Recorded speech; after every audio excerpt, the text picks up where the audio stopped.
Սեռական օրգանների հիգիենա։ Ինչպես լվանալ փոքրիկներին։ Այս տեսանյութում կքննարկենք, թե ինչպես ճիշտ լվանալ աղջիկներին, ինչպես նաև տղաներին։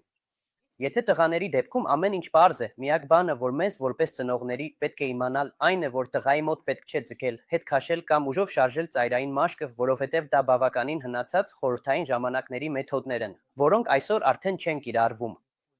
Մենք տղաներին դաստիարակում ենք, ճիշտ այնպես, ինչպես մեզ հարմար է, այո, իհարկե։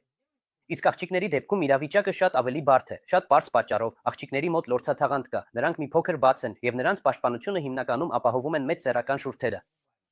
Այդ պատճառով առաջինը, գլխավորն ու հիմնականը, ինչ պետք է իմանանք աղջիկների հիգիենայի մասին, այն, որ աղջիկներին պետք է լվանալ ոչ թե հետույքից դեպի միզուկ, այլ միզուկից դեպի հետույք, որպեսզի աղիքից վնասակար միկրոֆլորան չանցնի հեշտոց։ Ուստի եկեք ամփոփենք կարճ, հստակ եւ թեզիսային ձևով։ Տղային կարելի է լվանալ ինչպես հարմար է, իսկ աղջկան միզուկից դեպի հետույք։